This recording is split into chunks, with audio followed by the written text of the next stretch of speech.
Pour être certain d'atteindre le gros lot, il faut jouer plus de 19 68 840 combinaisons possibles, soit le même nombre de tickets, ce qui fait des millions d'euros et même des millions de dollars. Les podcasts de motivation pullulent sur le net et la solution miracle est annoncée comme un teaser incontournable.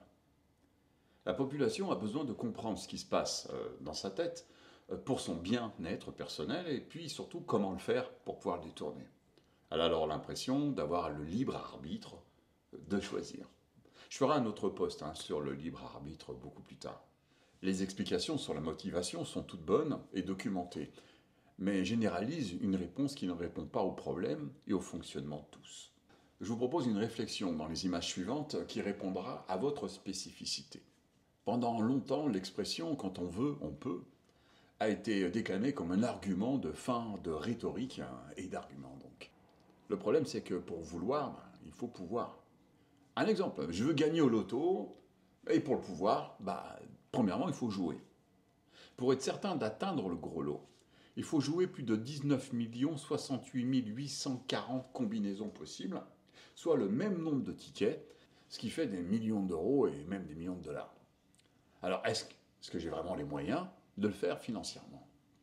Un autre exemple, je veux faire le marathon. Imaginez faire 1m65 et peser 120 kg, ne pas faire de sport depuis 20 ans et prendre l'ascenseur régulièrement pour monter un seul étage. Pourriez-vous vous aligner sur la ligne de départ du marathon de New York le mois prochain et surtout le terminer et dans un temps raisonnable? Vous pourriez le désirer, mais je ne suis pas certain que votre corps le pourrait. Le mental ne suffit pas toujours. De plus, s'il n'a pas été raisonné et clarifié. Avant de rechercher la motivation, il est indispensable de déterminer l'objectif à atteindre. Ma motivation de sens est le partage et la transmission. Alors pour rester motivé, je dois constater l'impact de mes actions.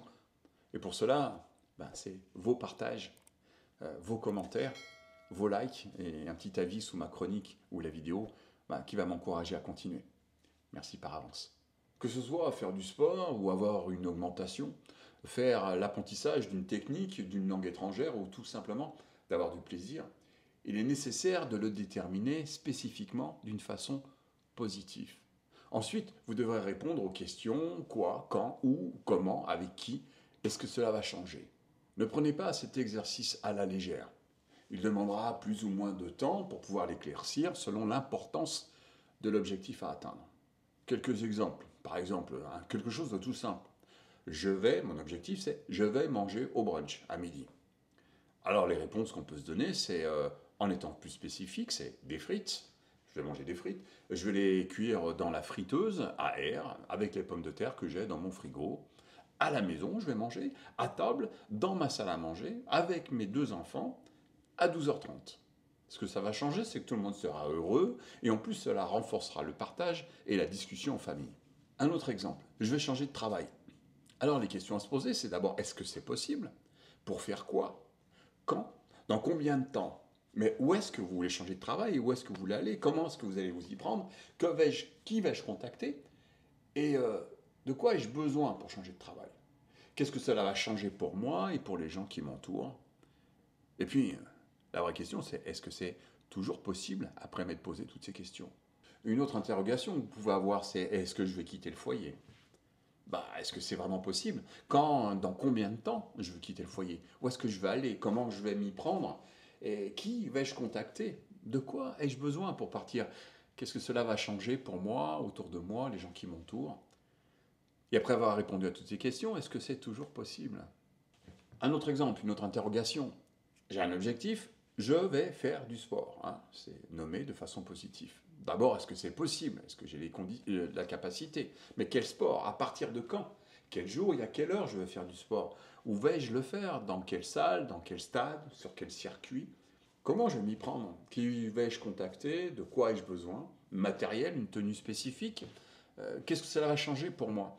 Et puis autour de moi, les gens qui m'entourent lorsque je ferai du sport. Quand j'ai répondu à toutes ces questions, je peux me reposer la question, est-ce que c'est vraiment possible? Est-ce que je peux le faire, même si je le veux? Il faudra bien entendu approfondir ce questionnement, le rendre beaucoup plus spécifique, avec des noms, des adresses, des dates, des stratégies détaillées, et puis des protocoles qui vont me permettre de le faire évoluer, cet objectif. Vous aurez alors déjà une bonne idée sur la faisabilité de votre objectif.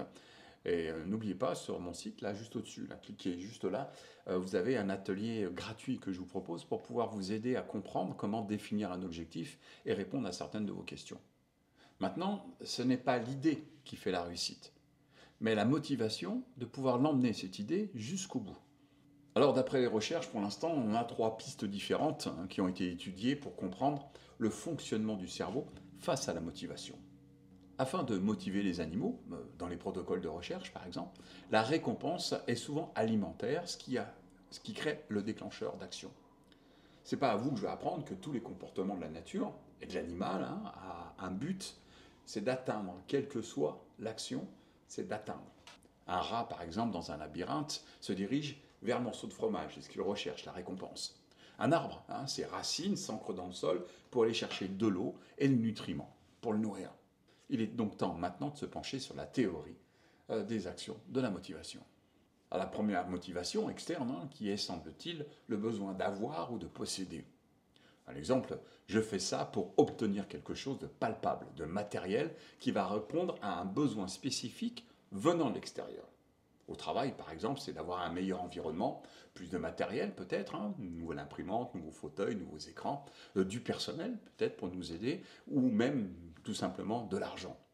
Un animal, par exemple, sa croquette va répondre à un ordre donné par son maître. Il répond donc à l'ordre pour avoir sa gourmandise, toujours de cause à effet, pour combler un besoin. La motivation externe ne dure qu'un temps. Une fois que le besoin est obtenu, au travail par exemple, il suffira de quelques semaines, voire quelques mois, pour que le cerveau soit blasé de cette récompense et cherche de nouvelles raisons de manquer de motivation pour pouvoir avancer et retournera traîner les pieds. La motivation interne, elle est différente. C'est celle qui crée et qui nourrit le plaisir personnel. Ça peut être par exemple la fierté d'avoir couru un temps sur une distance, d'avoir battu un record. Se rendre aussi dans un endroit pour prendre du plaisir et de la joie personnelle, pour passer un bon moment. Peut-être une motivation interne. À l'école, par exemple, c'est la récréation qui est souvent attendue par les enfants qui espèrent prendre du plaisir par le jeu, par l'échange. Donc la récréation est motivée, cette attente, pour atteindre le plaisir du jeu.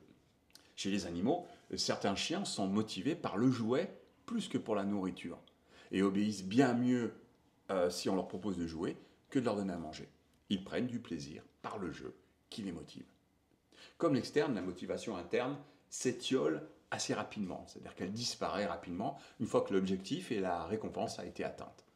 Il devient donc nécessaire de trouver une autre attente pour combler la motivation.